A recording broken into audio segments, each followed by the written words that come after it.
Bhojpuri industry के superstar और power star के नाम से मशहूर अभिनेता पवन सिंह उपेंद्र कुशवाहा की पार्टी राष्ट्रीय लोक समता पार्टी ज्वाइन कर सकते हैं, मगर इन सबके बीच बंद कमरे की तस्वीर सामने आई है।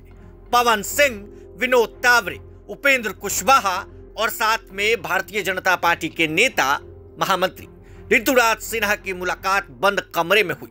बिहार बीजेपी के प्रभारी विनोद तावरे ऋतुराज सिन्हा के साथ मंगलवार को पवन सिंह ने राष्ट्रीय लोक मोर्चा के प्रमुख उपेंद्र कुशवाहा के साथ मुलाकात की है।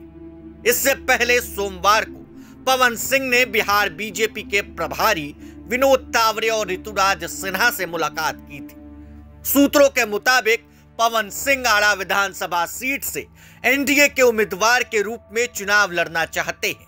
वो उपेंद्र कुशवाहा की पार्टी ज्वाइन कर सकते हैं। हालांकि अब तक इस बात की खबर नहीं आई है, इस बात की पुष्टि नहीं हुई है कि क्या उपेंद्र कुशवाहा ने उनको अपनी पार्टी ज्वाइन करवा ली, मगर इन सब के बीच ये तस्वीरें कई चीजें बयां करती हैं। पवन सिंह के एनडीए में वापसी के बाद शाहबाद यानी भोजपुर, बक्सर, रोहतास और कैमूर की 22 विधानसभा सीटों पर फायदा हो सकता है। हाल ही में उन्होंने बिजनेस टाइकून अश्नीर ग्रोवर की reality show rise and fall को छोड़ दिया।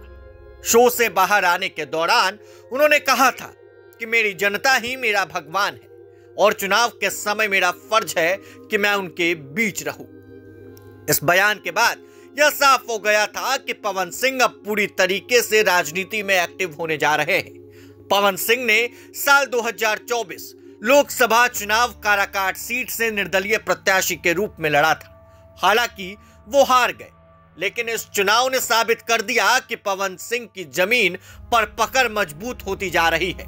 उनका असर सिर्फ काराकाट तक सीमित नहीं रहा, बल्कि बक्सर, सासाराम तक भी देखा गया, जहां बीजेपी उम्मीदवारों को हार का सामना करना पड़ा। पवन सिंह ने बड़ा मास्टर स्ट्रोक खेला था और हाल ही में पवन सिंह ने आरा में पूर्व केंद्रीय मंत्री बीजेपी के दिग्गज नेता आरके सिंह से भी मुलाकात की थी, जिसके बाद उन्होंने कहा था कि पवन सिंह को बीजेपी में आ जाना चाहिए। पवन सिंह ने एक इंटरव्यू के दौरान भी तेजस्वी यादव की खुलकर तारीफ की थी। उन्होंने कहा था कि तेजस्वी जब बोलते हैं तो दिल को छू जाते हैं, वो जमीनी नेता है। जब उनसे पूछा गया कि तेजस्वी को नौबी फील कहा जाता है तो क्या वो विकास कर पाएंगे, इस पर पवन सिंह ने हंसते हुए कहा था कि मैं तो 6वीं कक्षा तक पढ़ा हूं, लेकिन मेरे पास पढ़े लिखे लोग काम करते हैं। काम करने की नियत होनी चाहिए, पढ़ाई ही सब कुछ नहीं होता। वहीं पवन सिंह की पत्नी ज्योति सिंह को लेकर भी चर्चा खूब तेज है।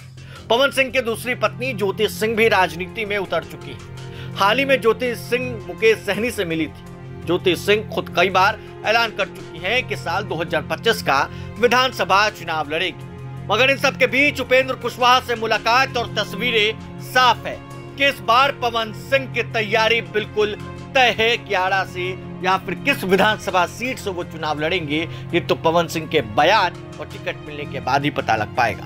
खैर, बने रहे प्रभात खबर के साथ। आपका बहुत बहुत शुक्रिया। प्रभातखबर.com, विश्वास वही, रफ्तार नहीं।